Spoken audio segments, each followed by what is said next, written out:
Hello बच्चों, let's read the question. The question says a solution contains 5.85 gram NaCl जिसका molar mass है 58.5 ग्राम per liter of solution. It has an osmotic pressure of 4.75 atm at 27 degrees Celsius. Calculate the degree of dissociation of NaCl in the solution. आपको gas constant की value दे रखी है.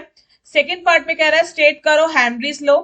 Why is air diluted with helium in the tank used by the scuba divers? ठीक है, clear. अब हमें सबसे पहले क्या करना है, फर्स्ट में आपको एक न्यूमेरिकल दे रखा है जिसमें आपको क्या निकालना है, डिग्री ऑफ डिसोसिएशन की वैल्यू मींस अल्फा की वैल्यू निकालनी है. ठीक है, इसमें ऑस्मोटिक प्रेशर का फॉर्मूला लगेगा. दूसरे वाले में आपको सबसे पहले हेनरीज लॉ को स्टेट करना है. और ये बाद में ये पूछा गया है कि जो स्कूबा डाइवर्स होते हैं, जो समुद्र के अंदर जाके डाइविंग करते हैं, ठीक है, मतलब जो अंदर जाके समुद्र में अंदर जाते हैं, उनके जो सिलेंडर वो लेके जाते हैं टैंक में, उसमें हीलियम क्यों डिसॉल्व की जाती है. ठीक है, तो सबसे पहले तो बच्चा इसका की कॉन्सेप्ट देखेंगे. ठीक है, की कॉन्सेप्ट है इसका हेनरीज लॉ. हेनरीज लॉ क्या है बच्चा, हेनरीज लॉ आपका ये है कि partial pressure of a gas is directly proportional to the mole fraction या सॉलिबिलिटी ऑफ अ गैस. इसको हेनरीज लॉ कहते हैं. ठीक है, क्लियर. अभी हम ऑलरेडी बी पार्ट में इसको एक्सप्लेन भी करेंगे. अब हम एक्सप्लेनेशन की ओर चलते हैं.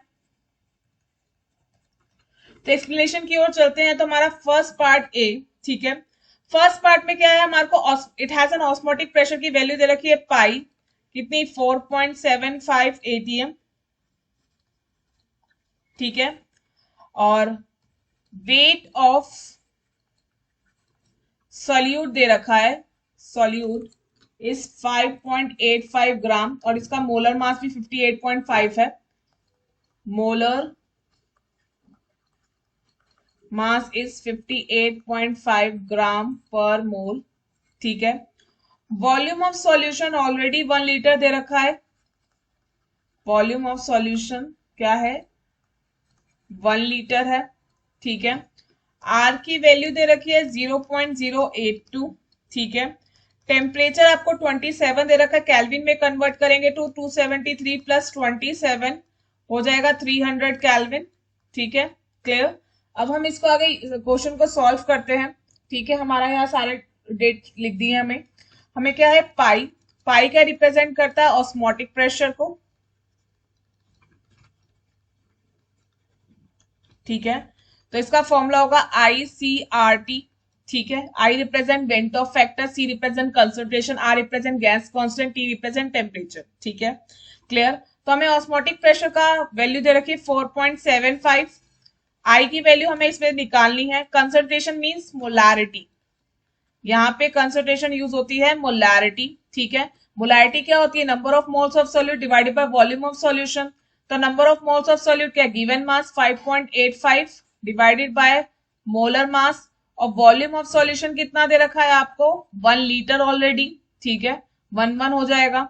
ठीक है, और आपको गैस कांस्टेंट की वैल्यू दे रखी है 0.082 और आपको टेम्परेचर दे रखा है 300 केल्विन. ठीक है, यहां से आप एक डेसिमल हटाओगे, यहां से एक डेसिमल हटाओगे, तो यहाँ पे कितना लगा 10, यहाँ पे कितना लगा 100, तो ये gone, this and this gone. तो 4.75 आई 1/10 इंटू 0.082 इंटू 300, यहां से 0 गॉन. ठीक है, तो अगर हमें आई की वैल्यू निकालनी है तो कितना है, 4.75 divided by 0.082 into 30.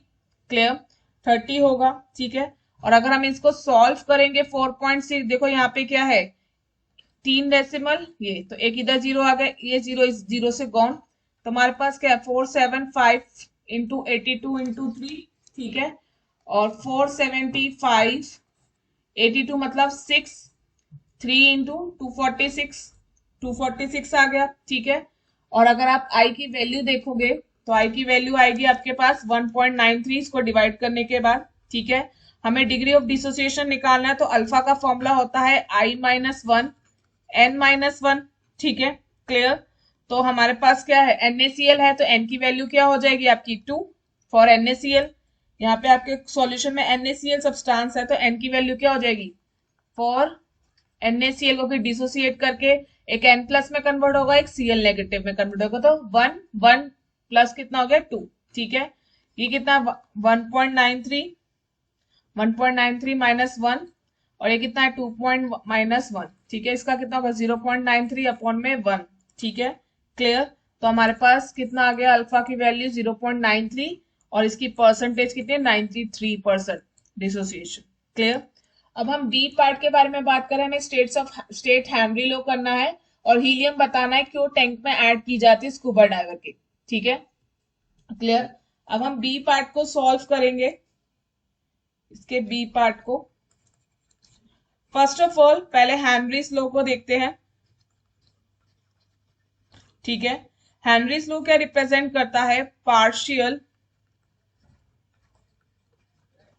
Pressure of gas in liquid is directly proportional to its solubility, और जिसको हम सॉल्युबिलिटी को रिप्रेजेंट करते हैं मोल फ्रैक्शन से, ठीक है, क्लियर। तो partial pressure of a gas is directly proportional to mole fraction of a gas, ठीक है।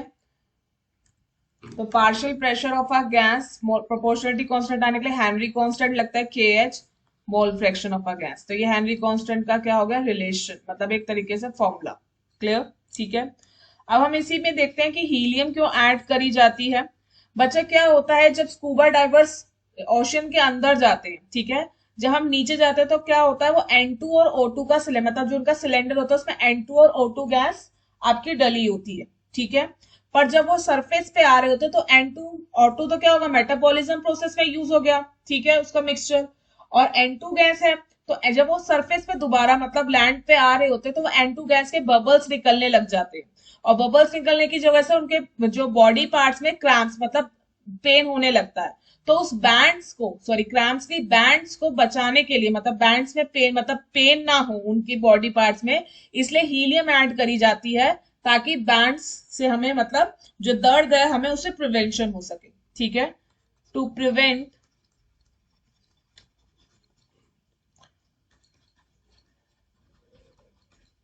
Bands air diluted